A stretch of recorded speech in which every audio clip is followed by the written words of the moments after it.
Hello everybody, my name is Starrapter and welcome to the channel. If you're new, every single week you guys can count on me to break down the latest in the Star Wars comics, books, and more. This week we have 2 new comics to talk about, and also please make sure you stay until the end of the video because I will be making an announcement for the future of the channel and these type of videos. So let's get started with the first one. That is Marvel's Dr. Aphra. We have issue number 25. This is part 6 of the Catastrophe Con. I can't believe we made it all the way to issue number 25. It seems just like yesterday Vader number 25 came out and they announced Dr. Aphra as a series. So this is nice. It's an extra large issue because we are dealing a lot with the closing of this specific arc. So we have the Crester jail that is being held kind of in stasis before it hits this rebel sympathizer planet. Darth Vader is on the Crester jail because he got tipped off from Tolvin that Aphra has survived. So he's out there killing every single being he can to try to make his way to find her. Meanwhile, you have Tolvin and Aphra. They are having trouble just figuring out how they're going to get out of this situation because there is really no getting away from Vader.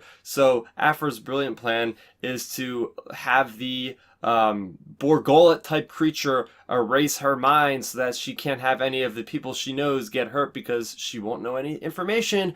But next thing you know, we switch it up and it's Tolvin actually that gets her mind wiped. And I will let you guys know that there will be spoilers, big reveals in this issue. So if you haven't read it yet, you might want to wait and read it first. But we go to the character of Aphra, and she is trying her best to get out of there. She's seeing that her love interest Tolvin is just totally taking the brute strength of Darth Vader. She's just absolute depressed, seeing all of her friend having to deal with all this. Meanwhile, we have one of my favorite characters in Star Wars thanks to these comics and Rogue One. We have Tam Pazla, who has come back to Aphra, who has tricked her because she used Lopset, this changeling, to try to make the appearance of the guy that he wanted, Evazan, Dr. Evazan, right? So he finds out that it isn't Evazan, he brings it back to her. But then we have 000 saving Aphra and killing Tam Pazla. Man, 000 just absolute bloody. It's also worth mentioning that Darth Vader does destroy BT, so very sad to see him go. Really cool astromech droid. I'm sure he's not dead for good. I'm sure we're going to have some storyline where we get him pieced together. But anyway, what happens is Tolvin actually leads Vader off of Aphra's scent. What happens is that she has her memory rearranged by the Boar. Remember that Boars, not only do they erase minds, but they can actually reprogram them. So her mind is reprogrammed thinking that Aphra has actually got killed from her. So what happens is Vader wants to keep Tolvin alive, right? So Vader has her escorted back to his shuttle. Meanwhile, out of nowhere, you have Sana Starros leading this squadron of rebel fighters, and they destroy the shuttle. Tolvin barely survives, and meanwhile, you have Vader who says he's convinced that Aphra is dead at this point. So he's like, all right, let the tractor beam down. Let this Crester jail crash into the rebel planet. So we do have Aphra actually teaming up with Lopset, and this is the big reveal. So this is the big reveal. If you don't want to know about it, skip ahead, because we do find out that Lopset the whole time was actually Dr. Evazan. Yeah, that's right. That's the guy who has a death sentence on 12 systems, and now he is free, and he is the nemesis of Dr. Aphra. It was an incredible reveal. He had this octopus type of organism, which is very rare in the galaxy, and that is what helped him change into this Lopset changeling. And guess who picks him up? None other than a one-armed Aqualesh named Ponda Baba. Yes, Ponda Baba is back in Star Wars, in canon. We have that happening, and now what he has done, this devious plan, is Dr. Evazan is crazy. He has put this bomb chip into 000, and it's basically like Aphra has to stay with 000. If they get separated by a certain distance, they both are going to explode, and it's going to be terrible. So that is where this story leaves off, and you can understand why it was an extra large issue. So I want to break down the specifics of what I really enjoyed about this issue. First off is the character of Aphra. Man, we see her absolutely broken beyond like almost repair at this point. She has hit rock bottom. Her love interest, Tolvin, she thought it would be enough for her to just, forget her name apparently. But nope, because she is thinking, I think, at this point that she is dead. I mean, she's in a room with Vader. She's looking at the hologram of what's going on in that room, and it's not looking good for her. So it is very interesting to see Aphra at that point, because we never seen her broke down this easily, right? We've always seen her in kind of an optimistic, devious type of mode. But yeah, that's interesting there. Just that connection between her and Tolvin is just great.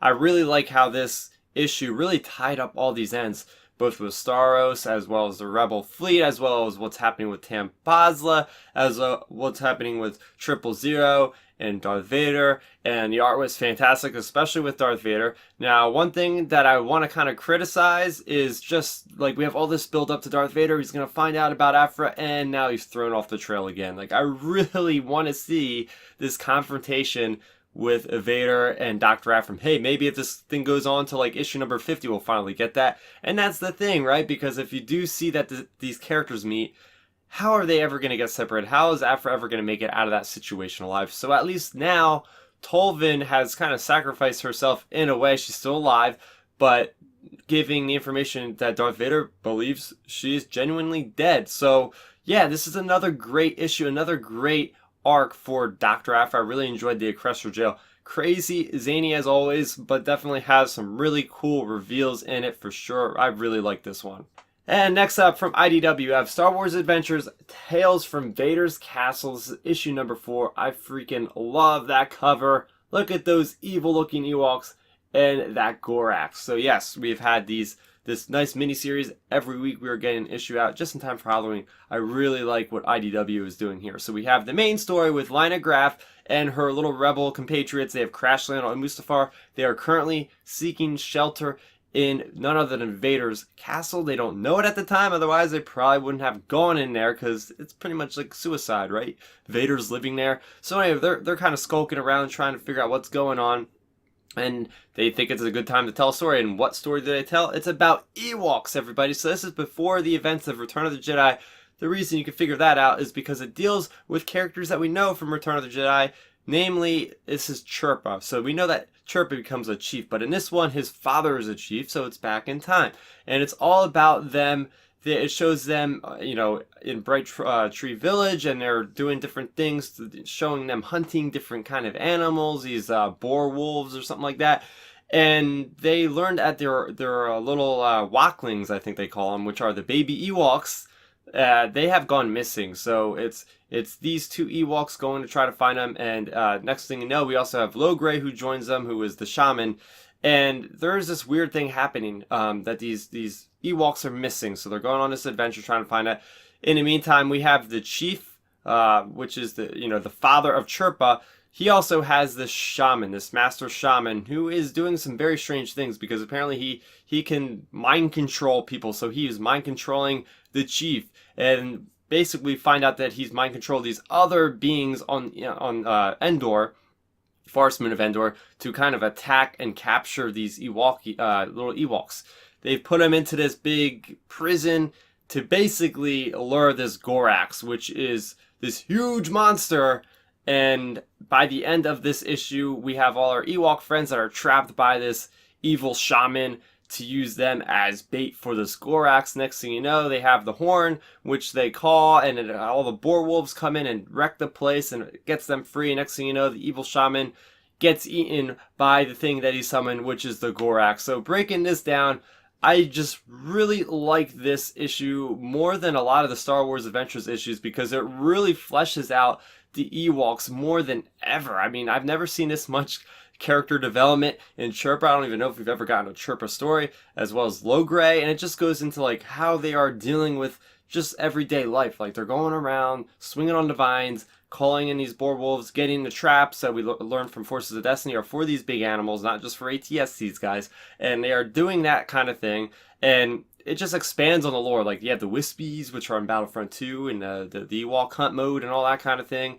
And it reminds me a lot of, well, it should, of the Ewok Adventures Caravan of Courage or whatever it was. I used to watch those movies as a kid and I loved them.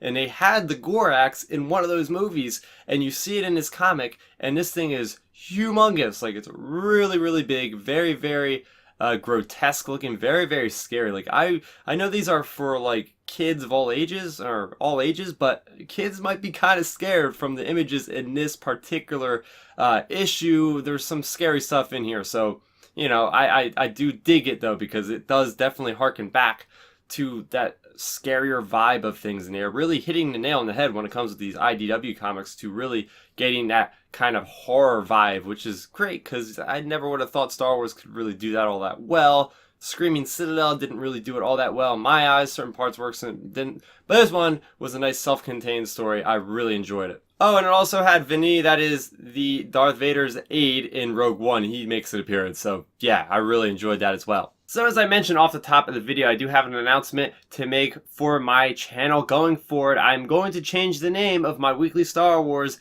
videos from This Week in Star Wars Canon to simply Star Wars Weekly. The reason why I'm doing this has been a couple years since I've used This Week in Star Wars Canon, and I don't really feel like being pigeonholed to just talking about the comics, the books, the games, and whatnot. Now I'll be able to have the option, the flexibility to maybe comment on some of the news, react to some of the things going on in the bigger picture of Star Wars, because, you know, also I realize that Star Wars canon can be kind of a term that might be more aimed toward like the hardcore fan base, which I realize there's tons of new fans coming to the fandom of Star Wars, so I want to be more welcoming. I feel like Star Wars Weekly is just more of an encompassing kind of term to get people to come to the channel and check out the content. This doesn't mean that I'm going to really drastically change anything at all. I'm still going to be doing my weekly comic book reviews you guys can look forward to, as well as the the novels and whatnot. So yeah, definitely